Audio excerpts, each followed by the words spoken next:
deep we've learned into how you can get started with building up a strategy, right? So we kind of dived into some of the key things you need to be thinking about when you want to develop a strategy. Like with any business strategy out there, of course, the first thing you want to know is what is that you want to get out of that plan. So in other words, what we did was we set up the ground floor for preparing those ideas for the new strategies for the business. Of course, always having in mind what is exactly that we want to get out of the social networking plan. Now, one of the key things to be able to build a strategy is to also know what you're looking for, right? So you need to know what are some of the key metrics when we build up a strategy. Of course, metrics, what they mean are really some of the key elements. What is the outcome? And what are those key dimensions that you want to focus on whenever you're talking about strategy? So when you see the word metric, that's what you need to think about. Think about those elements, those dimensions of the business that you're interested to track.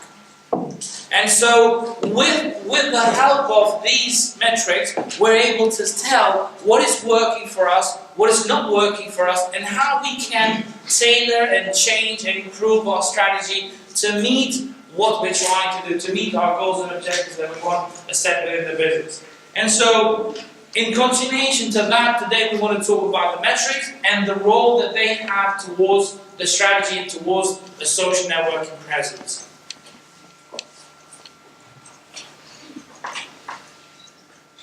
These are some of the things we're going to look at. First, we're going to look at some of the key things that we need to think about measuring. So what to measure, what are some of the key elements, key metrics, key dimensions, however you want to call them, that you want to measure. And that's really important because if you do not measure, you don't know where you're getting into, right? So whenever you measure something, of course, you then start to compare what were your plans and how you're getting there. So measuring is going to be an important part in this aspect of the social networking plan. The next, of course, is we're going to be looking at some of the tools that allow us to do what? To measure some of these metrics. Now, when you see the word tools, as the word goes, are pretty much website applications that process millions of data. So in other words, these applications they look like a typical website, and they give you a feel that they're a typical website, but they're not. Because behind the scene, there's so many JavaScripts and code and algorithms that make us kind of track everything that happens around those metrics that we want to measure, right? So in other words, every time we get a tool or a website or an online application to search something for us, that literally means that the servers behind the scenes will go and search everywhere they can to identify information we need. They'll put that information together. They'll start working out, analyzing and crunching those numbers, and then present a report in front of us. So there's lots and lots of processes that happen behind the scene that we don't see and that we don't even know before we can get the final result in the front page. And that's why these tools are very different from typical websites.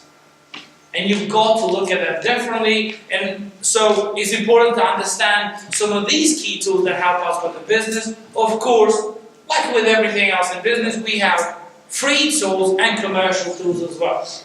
Now, some of the tools that are free, of course, what they offer you is quite limited because they're free and they have limited budgets to invest and provide better services for you. But of course, there are some of the tools that actually are commercial and they give you a lot more. And in addition to that, of course, they give you support as well.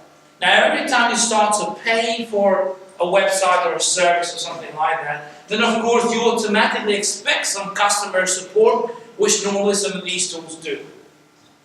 Now, the next thing, of course, is to choosing the right tool. So, of course, there are hundreds of thousands of tools available out there when it comes to social networking. There are so many. However, there are a group of those tools that actually do quite well. They trend a lot and people use them a lot. In other words, only services that provide a very good job, they will stand a chance to be used in the near future.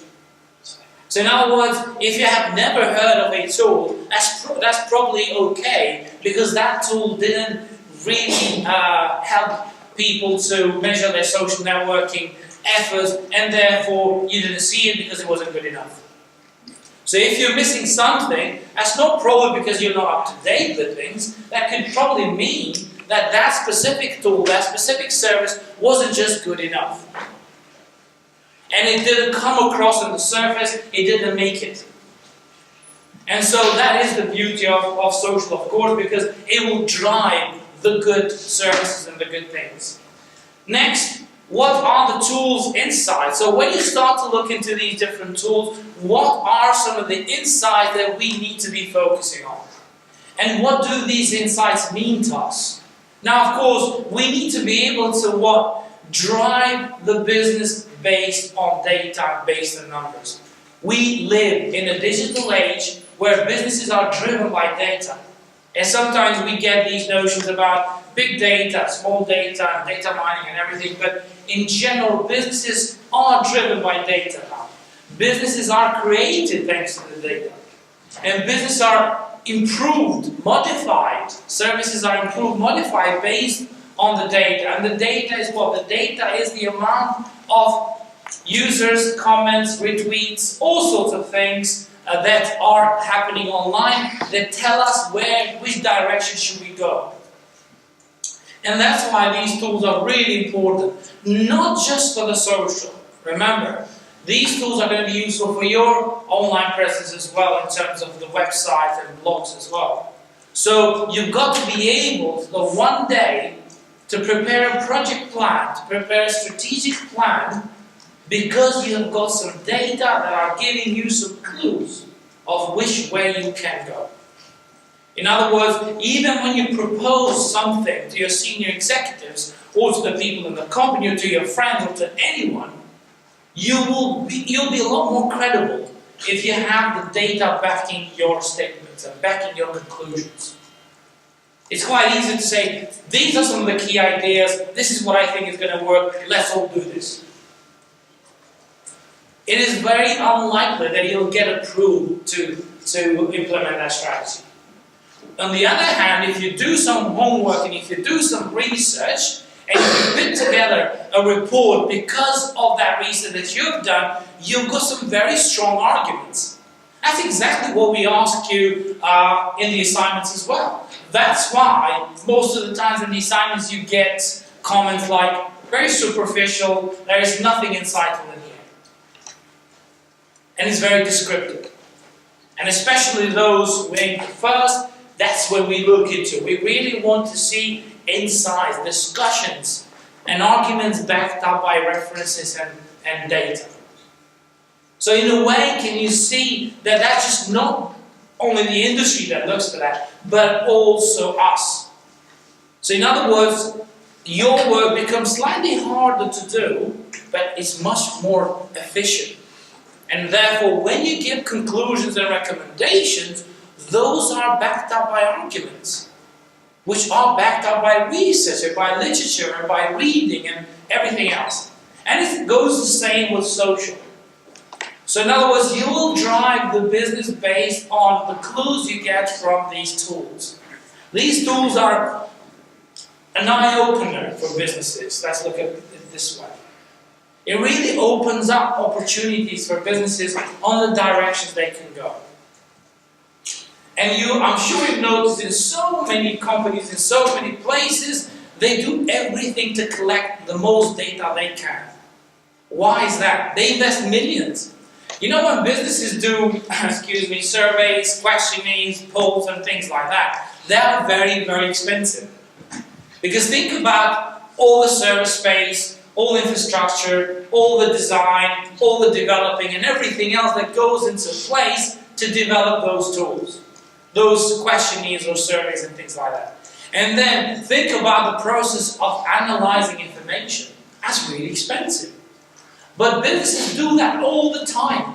They collect the data as much as they can. So then they can drive the business, drive the service, drive the strategy around what we're looking for as consumers. So they crunch lots and lots of numbers.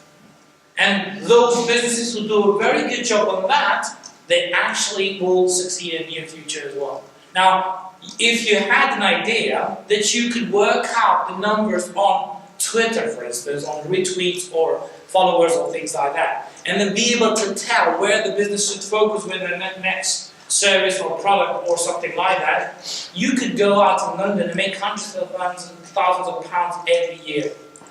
Every business would want to employ you.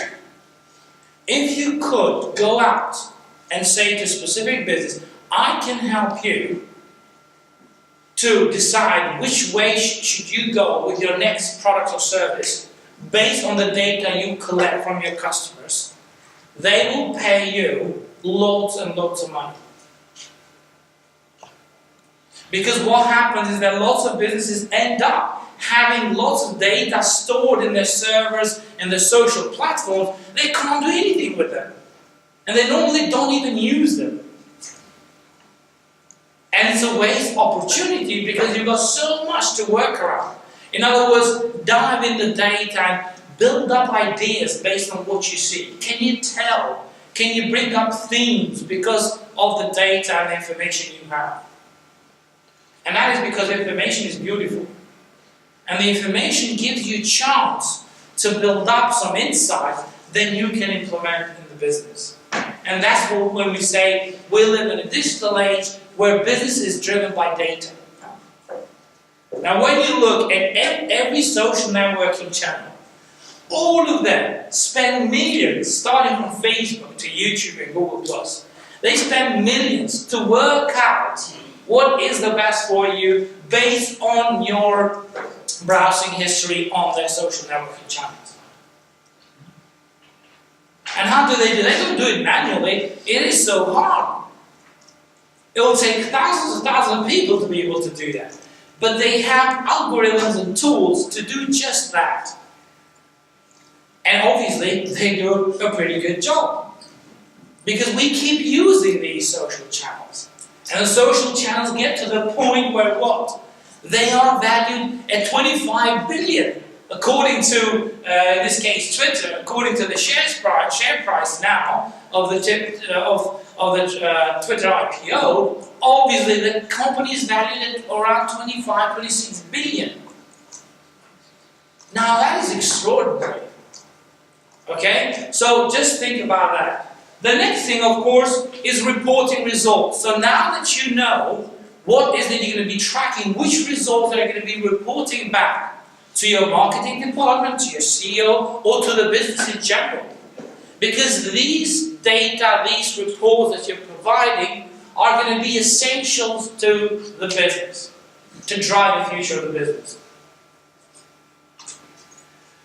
So metrics, what to measure? Well, let's look at some of the most popular metrics, some of the most popular factors and elements that you might need to measure. The first, and something that every business wants to know, is the traffic, website traffic. Examine referring traffic, which means how much of the traffic we getting thanks to our social networking presence. How much of traffic is coming thanks to our Facebook presence, thanks to our YouTube, thanks to our Twitter presence. How much of that is coming through those channels? Now you might say, well, this is not very important, right? You might even ask, why this is important? Well, that is because it shows you what? Which are those social channels that are bringing you most out of your investment? Which is, of course, part of your assignment 1 question that we've asked you. In order of identifying what is that these companies are getting in return from the social media engagement. The next one is community engagement. So, if you're running a presence in every social networking channel as a business, you need to tell which channel is offering the best engagement for the content you're publishing. In other words, you start to refine your social presence. If for a while you were in all 10 different social networking channels, and only 3 of them show to bring the traffic and the engagement, of course you're not going to be sticking around with 10 different channels if only 3 of them are bringing you the traffic and bringing you engagement as well. So in other words, you need to be able to define where you stay, where you spend most of the time with the customers, thanks to the metric that we're going to look into. Now that was around traffic, of course, and then community engagement. The other thing is content relevance. How much of the content that you're publishing is relevant, and how much people are engaging with that content. How much they are talking around it. What is the contract attracting people's attention? Next one is, of course, measuring sentiment. So in other words, what we mean is really what is good and what is bad. It's trying to work out what is the sentiment of the content you're publishing. The next one is, of course, the most important one is the conversion rate. Now, conversion rate, what did we say it was? Conversion rate is a desired action that we want our visitors to take on.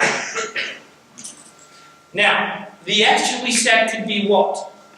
We might want people to sign up to our newsletter. We might want people to subscribe to our Facebook page. We might want people to subscribe to our YouTube channel. We might want people to sign up for an account. We might want to get them to buy something. We might want to get them to sign up to a service. So there are all sorts of things that can be defined as a conversion rate. Now, depending on the topic you're in and what you're interested to look into, that becomes essential, the conversion rate. Now remember, that is exactly what is that we asked you for the first assignment, right? Because we say, what is the return on investment that companies are getting thanks to the social networking presence? Right? So we say, how much of those efforts are converting into some sort of positive outcome for the business? But as I said to you the other week, we didn't use conversion rate because we thought we're going to be confusing you even more. So we said, let's talk about monetization and kind of give you an idea about what it is that we want you to do. Let's look at some of the good free tools that are quite useful. Now, of course, we can't talk about tools and not mention Google Analytics. Google Analytics is the most powerful tool in the web today to analyze and assess your web presence in general. That goes with the website, with some of the social activities, and also your advertising online in Google. And we don't have time to go into details and kind of show you how it works, but this is something you can find out on your own. All you have to do, of course, is have some sort of blog, some sort of website presence, use your Gmail to create a Google AdWords account, and then you can sign in Google Analytics, add your website, and then start to track and start to see how much of information behind the scenes is provided by Google Analytics for free.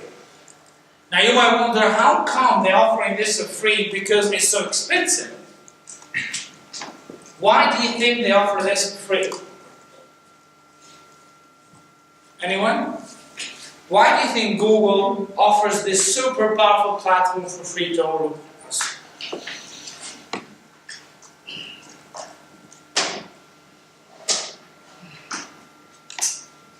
Guess if you don't know.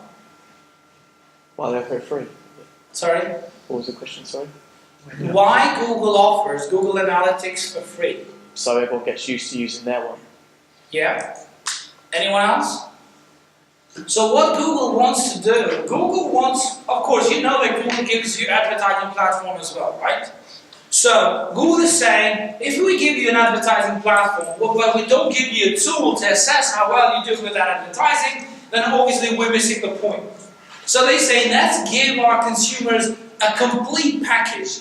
Let's give them a Google Plus, a social network, Let's give them a platform to advertise across the web. Let's give them YouTube.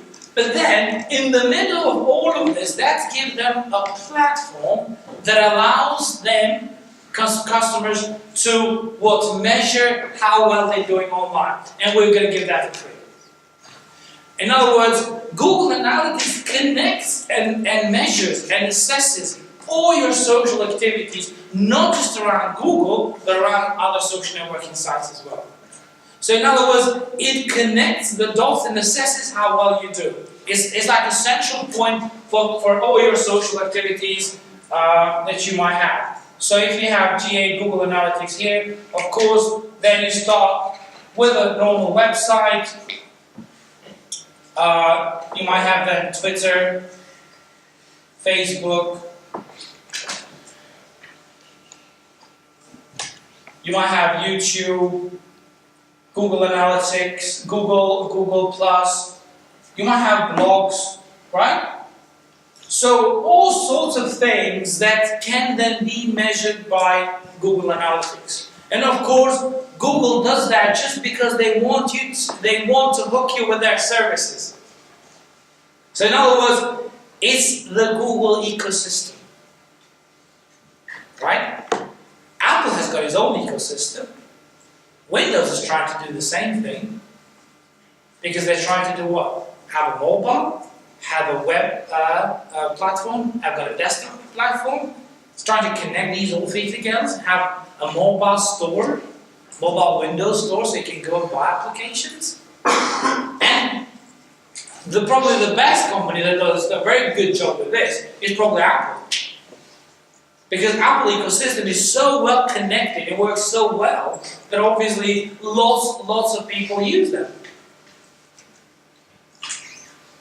Let's look at some of the key features on the Google Analytics, and then you will start to see the first thing you would normally see when you sign up in the Google Analytics and you add your website or your blog. You'll see your main dashboard. You get a feel about what are the keywords that are driving most of your traffic, where is that traffic coming from geographically, and of course you start to see also which are the links driving most of the traffic to your website. Then you start to see now with Google Analytics 3.0, you start to see a lot more about live data. So live browsing history on all your customers. In other words, that is an important bit. Why? Because depending on how well people are coming and dropping out of the shopping process, you can start to tell what are the things that you need to improve or not.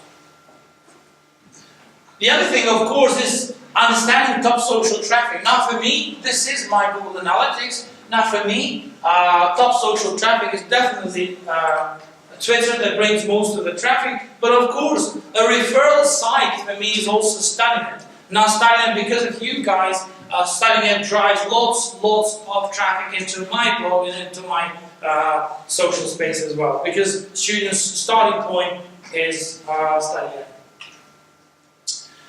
Another very good view is an opportunity to see which are some of the keywords that drive most of the traffic, and then as you start scrolling down, you can't see them here, but they'll show you all of the keywords that drive most of the traffic.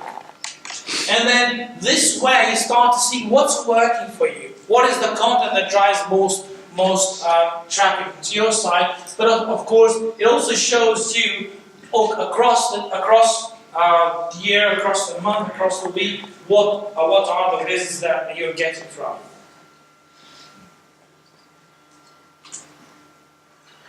Then you can dig deep into social part, where you can set and understand exactly which are the channels that are doing best work for you, and it starts with overview of the traffic you're getting, the visits you're getting from Twitter, Facebook, LinkedIn, and all sorts of different channels. All you have to do is set that up on Google Analytics and you'll be able to track that. But of course, as you can see on the social up there, you'll see all review sources, pages, and also conversion that you might have received thanks to your social networking efforts. Another really good thing that you normally can get with Google Analytics is that you can start to set some goals. Remember, we talk about goals in our social networking strategy. So you need to have some goals that you're working towards them. And the goals can be all sorts of things. It can be increasing membership numbers, it can be increasing your sales, it can be increasing your subscriptions, or maybe renewal of the services, right? Or you might want to set a goal to reach a specific amount of customers in a specific amount of time, right? And you might want to say, I want to get another 100 of new customers in the next 2 weeks. So that becomes a new goal for your Google Analytics, and then Google will automatically keep reporting back to you about that and how well they're doing to reaching out your goal. This is another platform, TweetDeck, that was designed especially for Twitter to estimate your online engagement, tracking your discussion with their customers and followers and friends, tracking your online kind of discussion using hashtags, but also getting a clear picture about what's happening with your social presence, especially on Twitter. And you can start to add different tabs and then track different things. In other words, you have one key place to do what? To get an idea about what's happening without having to go on Twitter and click who's followed, who has retweeted, who has mentioned your hashtag, who's done this and that. So everything is in one place. The monitoring kind of platform tool.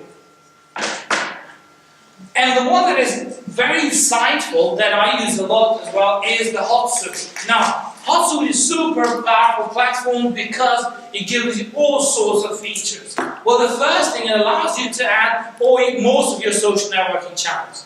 From Facebook, YouTube, Google+, and so on. So it gives you a chance to do that. Then it gives you an opportunity, if you can see on your right-hand side, there are some of the tools, tiny tools in there, but they give you an opportunity to track how well you're doing, ask HotSuite to give you reports on your social networking engagement, what is that you're getting in return from Twitter, Facebook, YouTube, and so on. So it gives you an idea about how well you're doing. You can also set that you can receive these reports automatically. And that is really nice. So in other words, you don't have to go in the platform to be able to see how well you're doing.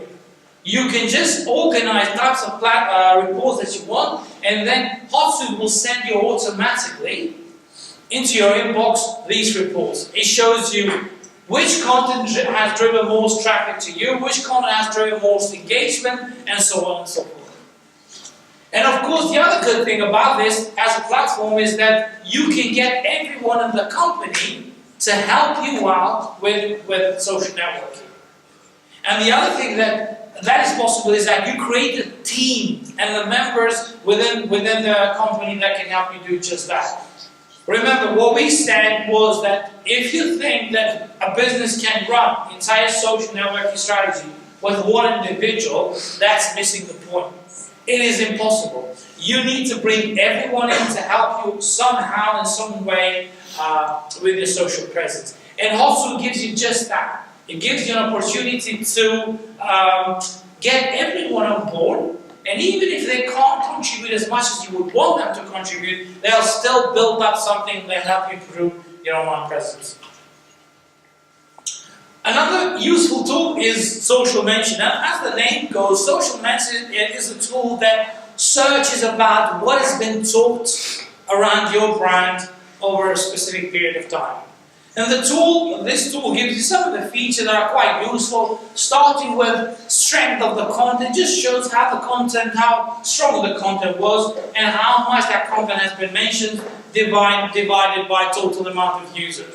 Then the next one is, of course, sentiment, which we said was about positive and negative type of reviews of the content, and ratio, of course, of those two figures.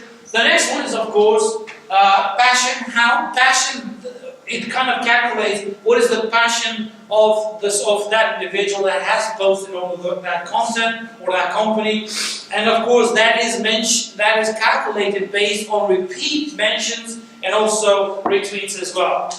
Then reach, 9% in this case of reach on that specific keyword that I've searched up there, and of course how far that your content has reached onto different channels. So remember, this is also in a way part of when we talked about viral content, right? In other words, identifying how far the content will go and reach out to other people. In other words, in this one you've got 9% reach, which is probably not bad, but of course it's definitely not a company that provides lots of insightful content or viral type of content. Another free tool that, well, you can use as a free, but also if you want some extra services, you can pay for some of them. This tool pretty much searches the web for tweets, photos, videos, and different profiles that are trending. So it's all about trending. What is trending on social space on the web? And then it shows you the results about some of the things that trend the most. And this is something that gives you an idea about and clues about the content that should drive most of the trend around your business, around your industry. Which means you will need to focus around that content, because now you're scanning social space, scanning the web, and identifying the content that you need to drive your social strategy towards it. You can do also some quite interesting things, which is you can start to comparing different queries, different keywords and researches, right? And in this case, I've done 3 things. I started to check on iPad mini, Kindle, Galaxy Nexus, these 3 types of products. And it just shows me quickly how well these products are doing online, how well they're trending online. And you can see, obviously, without doubt, you've got iPad doing a very good job up there with the trending. Of course, it just gives you an idea about what are some of the services or products doing, how well they're doing online. Now, social influence. Everything that you're doing online, all those social activities build up some sort of influence that you have towards everyone else. Now, why that is important? Of course, if you have 1 million followers, what you're saying on the web, it counts. And what you're saying on the web, it really matters, right? So, it's really important to start and understand how we can measure some of that.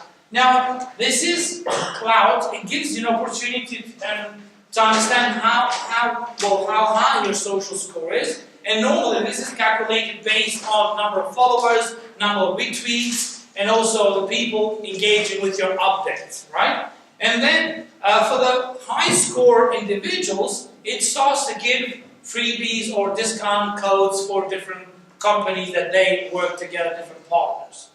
And of course, that can be calculated based on your Twitter, Facebook, LinkedIn, and different channels. And that is an old score, I think, because it was earlier this year.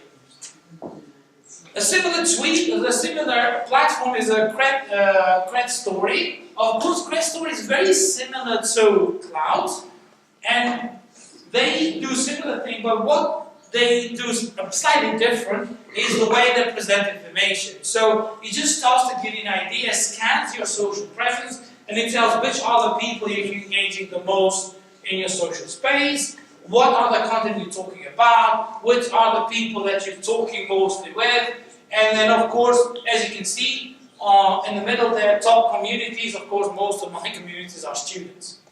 Right? So it just gives us some idea about some of the things that happen within the social space. And of course, it ranks that and it says pretty much total influence points are around 7,000, and of course that could be between 0 to 10,000 and 10,500. Now, another tool is Social Seek, which gives you just some clues about what are the type of content you need to be focusing around your communities, what are some of the things that you need to be working on, and this again will give you some of the clues about what's happening, but also all tracking all your social activities, starting with Twitter, YouTube, and so on. Twitter Counter is another tool that allows us to really measure and see how well we're doing, particularly on Twitter. And the really nice thing about this tool that it starts to predict, based on your previous history on Twitter and also previous engagement on Twitter, how much you could expect to have, how many new followers you could expect to have in the next 2 or 3 weeks, or even in the next month or so, which is quite neat tool to use. A tip I'm going to take now, this tool uses some quite insightful algorithms to search and scan the web, across the web, and see not just social channels, but everything that has been talked around your brand. Now remember, you've got your specific companies you chose for your first assignment, right? You can use these tools or other tools out there to what? To try and identify some information, some data that might be useful for your assignment. Or might be useful for you to build up a bigger picture about your brand and those two companies. In other words, there's so much out there, but of course for you to see that piece of information, it means that you need some sort of automatic website that gives this for you. Manually is impossible. You can't really go for your BMW or Mercedes, two companies that you might be looking to for your first assignment, to go and find out everything manually. So that's why some of these tools comes in very handy. Now, paid tools, you probably won't be using some of these, but these paid tools are quite useful. This one, I know, is used by the university. We use this tool to measure our social networking activities, and it works quite well. It's not super expensive, but it gives you some really insights and ideas about the content that is driving most engagement online. You can start supporting customers because of these tools. Now remember, these tools allow us to manage our social presence from one place, from one hub. In other words, you don't have to go on your Facebook, Twitter, YouTube, LinkedIn, and so on to see what are you doing there. But you use these tools to have everything in one place, to manage your social presence, to start planning your updates, and to start talking and working with your team about the things that you can improve with your social activities. And that's why these tools are really handy.